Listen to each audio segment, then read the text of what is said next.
Do we have any non-Muslims on any of the mics of the sisters?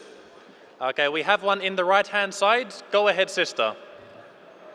Salam Alaikum ji. I am a Hindu, Amuta Ramesh. I am a diploma engineering. Sorry to asking this question. Hindu believes their religion, Muslim believes their religion, but when both are meeting, Hindu will not trying to convert in Hindu, but the Muslims, why do they are trying to convert in Muslims?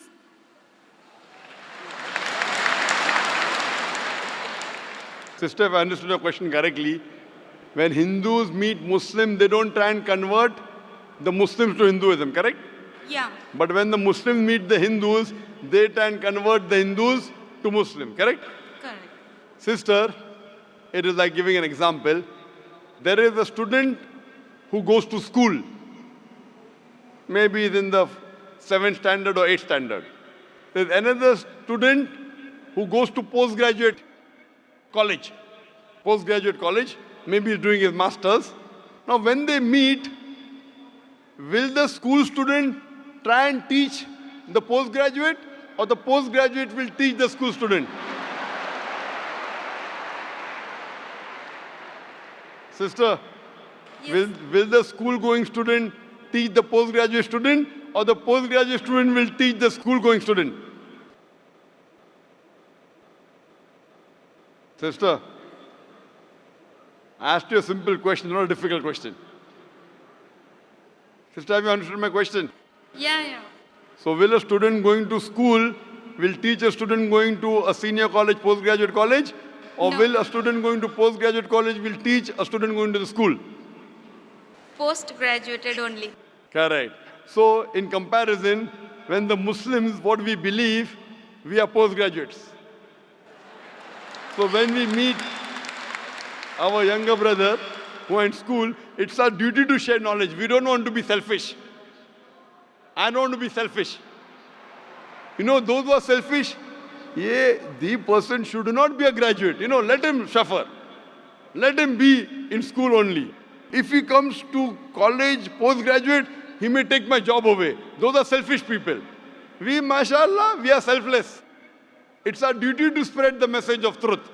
So when we meet a non-Muslim, whether Hindu, whether Christian, whether Buddhist, we tell Ta'ala vila kalmitum sawaim baina bainakum. Come to common terms, and we try and educate them.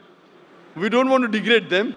We try and educate them so that they can become a postgraduate, and both of us will get a good job. The good job is going to Jannah. So we don't alone want to go to Jannah. We want to take our brothers and sisters to Jannah. Sister, do you want to go to Jannah? Do you want to go to paradise?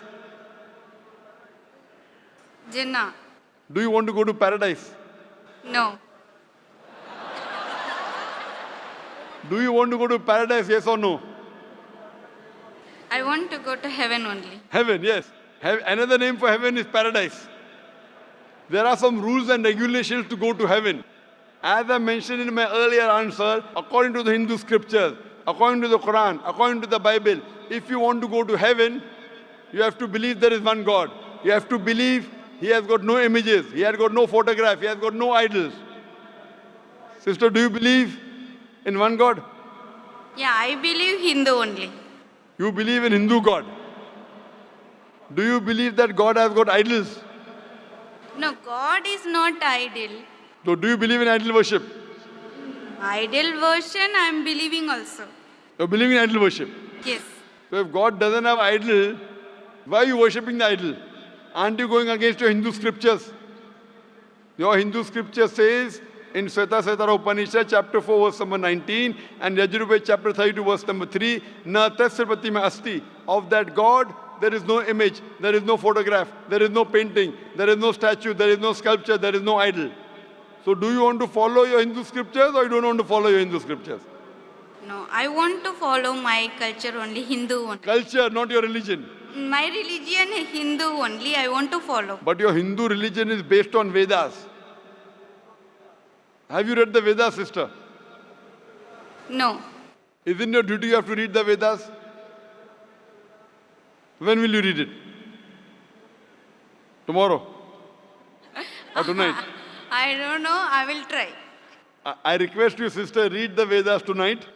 No, but No, but why you can't read it at night? You can read at night, sister, no problem. Veda and Quran you can read day, you can read night, no problem. My request to you, sister, go home, go on the internet, type the references I gave. Yajurved chapter 32 verse number 3, Sweta Setara Upanishad chapter 4 verse number 19.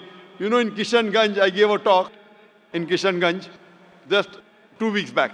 And it was a 3-day program. First day, it was a talk. Second day, open question and session only. Third day was talk and question. On second day, and the deadline in India is 10 o'clock on Supreme Court. But when 10 o'clock was over, one intellectual Hindu came and told, you know, Dr. Zakir, what are you trying to do? You're talking about communal harmony, what are you trying to convert and blah, blah, blah, blah, blah. I only believe in Bhagavad Gita, I don't believe in Veda. I wanted to answer him, but the time was up. So I told him, when you come tomorrow, inshallah, I will give you the first chance. The next day, when I gave him the first chance to ask the question, he said, full night, I did research. I phoned the scholars of Hinduism, the Pandits, and I was shocked that they said that whatever you told 100% was correct. In Hinduism, there is one God. Hindu scriptures speak about Prophet Muhammad, peace be upon him. He said, I could not sleep the full night. So he made my job easier.